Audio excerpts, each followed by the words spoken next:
Hello everyone, তোমরা সবাই কেমন আছো? আশা করি খুব ভালো আছো। আর আমিও ভীষণ ভালো আছি। নতুন একটি ব্লগ নিয়ে চলে এলাম তোমাদের কাছে। তো দেখো, মা মেয়েতে এখন ঘোরাঘুরি করছি। আর আজকে বাড়ি যাব।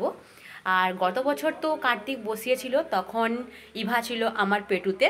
তো তখন তো পুজোয় বসতে পারতাম না, সেই জন্য ওই বছর কোনো প্রাণ প্রতিষ্ঠা করা হয়নি ঠাকুরের। আর এই বছর দেখো, ইভা আমার কোলে। তো তাই ভাবলাম যে এবছর প্রাণ প্রতিষ্ঠাটা করে দিয়ে আসি। আর বড় করে পুজো করা হবে। তারপরে ওর বাবা এখন বাড়িতে নেই, তো ওর বাবা যখন আসবে তখন পরের বছর যদি ঠাকুর আমাদেরকে যদি সেরকম সময় সুযোগ করে দেয় একসাথে পুজোয় বসার জন্য, তো পরের বছর আমরা একসঙ্গে তিনজনে পুজোয় বসে একটা আয়োজন করা হবে। তো আজকে যাব বাড়ি।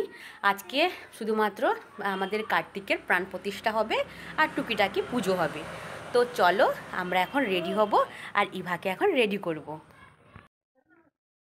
তো ঠাকুরমশাই যেরকম লিস্ট করে দিয়েছে যে প্রাণ প্রতিষ্ঠা করার জন্য যে সমস্ত জিনিস দরকার, তো সেগুলো মা আনতে গিয়েছে বাজারে। আর আমি এখন মেয়েকে নিয়ে ঘুরছি, কারণ মেয়ে তো ঘুমিয়ে পড়েছিল আর ঘুম থেকে উঠে পড়েছে। আর তারপরে একে এখন তেল টেল মাখাবো, তারপরে স্নান ধান করিয়ে নেব। আর চলো, তোমাদের সঙ্গে একটা কথা শেয়ার করছি। ইভা আর 1 মাস পর ভাতু খাবে। তো ইভার 1 মাস পর মুখে প্রসাদ হবে। যেহেতু ওর বাবা তো বাড়িতে নেই এখন, তো বাবাকে ছাড়া কিভাবে আমরা একটা বড় অনুষ্ঠান করে নেব।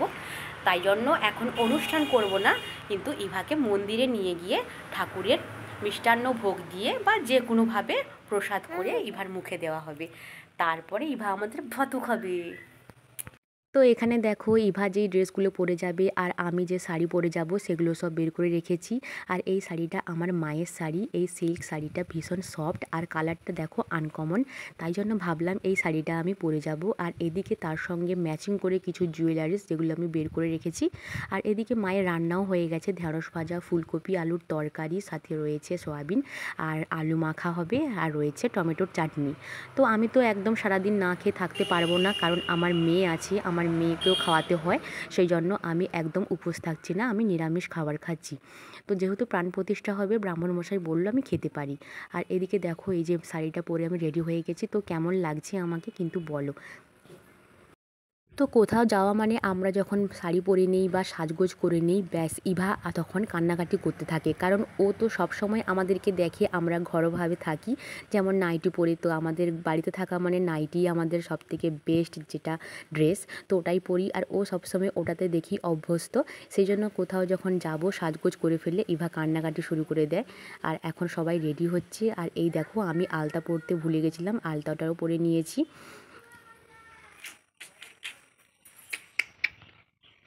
তো এখন আমরা বেরিয়ে পড়েছি, যাব। এই যে সবাই রেডি হয়ে গেছি, তোমরা দেখা না। তো সবাই এখন আমরা বাড়ি চলে এসেছি। আর এসে যখন দেখি রুমটা ভীষণ অগোছালো হয়েছে, আর ঝাঁটফাঁট দিলাম ভালো করে, একদম পরিষ্কার করে দিলাম।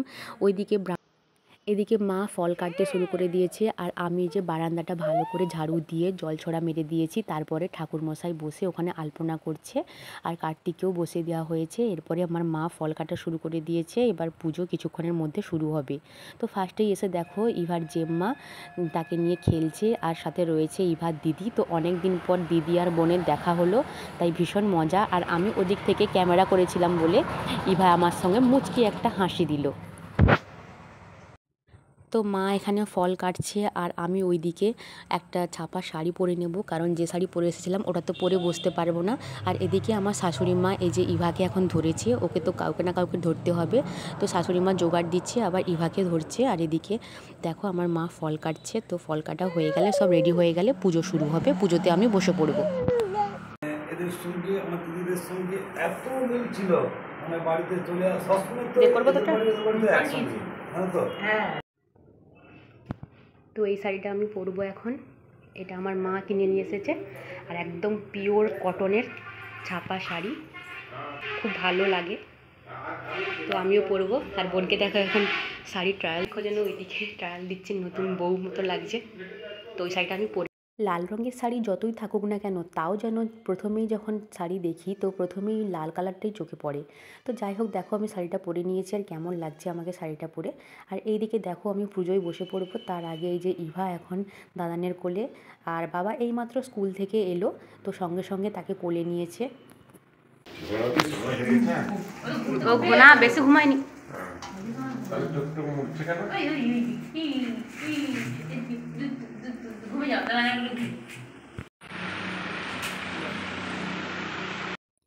যেহেতু পুজোতে বসবো সেই জন্য দেখো আমাকে ঠাকুরমশাই তো এই মালাটা আর ঘুমসি দিয়ে বললো পরে নিতে, তো আমি পরে নিলাম।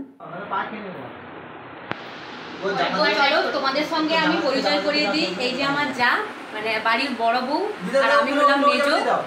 তো আজকে যেহেতু কার্তিক পুজো রয়েছে, আজকে আমাদের বাড়ি কার্তিক পুজো, তো দু বইয়ের কার্তিক পুজো হবে। আর একজনের হয়েছে 3 বছর, মানে আজকে লাস্ট বছর, আর আমার হচ্ছে এটা প্রাণ প্রতিষ্ঠা করা হচ্ছে। তো দেখো দুজনে এখন শাড়ি পরে নিয়েছি, আর এইদিকে যে দেখো অবস্থা পুরো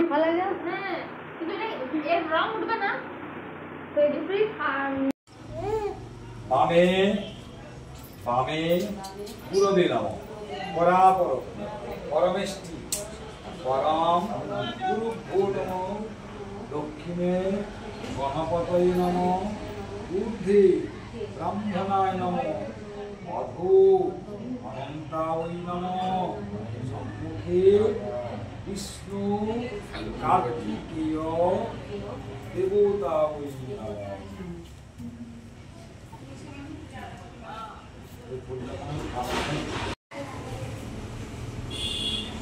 পাতাটা দিয়ে দে।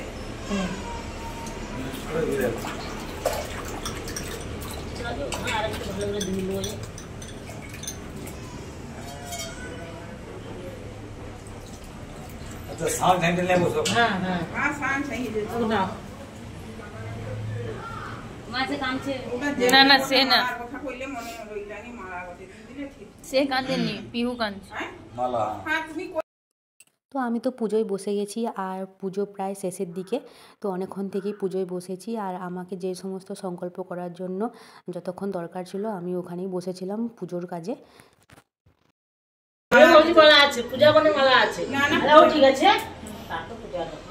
তুমি কাজ করো না, এ সোমা স্বরূপকে পাঠিয়ে দাও না, একটা মালা দিয়ে দিও। হ্যাঁ গো মারা দুয়ার দাও ছোট মালা করে, ওই দেখো কাগজের মালা দিয়ে। কাগজের মালা কাগজের সাদা মালা, সাদা মালা সাদা মালা মানে সোলা সোলা হ্যাঁ সোলার মালা গুলো, আরে এতে তো আছে ওরকম মালা সোলার মালা। হ্যাঁ যে ওরকম মালা এটা তো সবজিটা নিচ্ছে আবার দেখভাল জিনিসটা হোসকে নিয়ে গোটা দেশ গোটা দেশ এটা পড়বে, এটা পড়বে। এটি বড় দিদুর ছোটটা সেখানে হ্যাঁ মা ওইখানটা দুধ আছে পড়ে যাবে ওইখানটা সাবধানে না নিয়ে ধর এটা ধরি না বাবু মা ওকে বানাবে এটা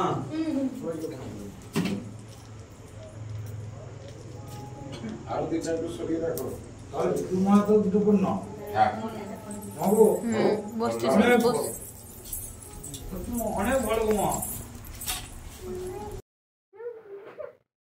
তো পুজো শেষ হয়ে গেছে, তারপরে সবাই প্রসাদ খেলাম, আর আশেপাশে বাচ্চারা ছিল তো বাচ্চাদেরকে প্রসাদ দিয়ে এসেছি। আর এখন আমরা বাড়ি চলে এসেছি, আর হচ্ছে এখন ফ্রেশ হয়ে যাব।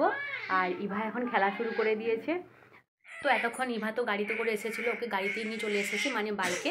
আর ও যেহেতু অনেকক্ষণ বসেছিল, প্রায় 10 মিনিট লেগেছে বসতে, তোর অস্বস্তি বোধ হচ্ছিলো, এবার বাড়িতে এসে ওর খেলা শুরু হয়ে গেছে। তো আজকের মতো আমি এখানেই ব্লগটা এন্ড করলাম। আর তোমরা কিন্তু পুরো ব্লগটা দেখেছো, অবশ্যই তোমাদের ভালো লেগেছে। আর যদি ভালো লেগে থাকে তাহলে আমার চ্যানেলটি সাবস্ক্রাইব করে দিও, আর পাশে থাকা বেল আইকনটি প্রেস করে দিও, আর লাইক কমেন্টস। তো টাটা, এখানেই এন্ড করলাম ব্লগ।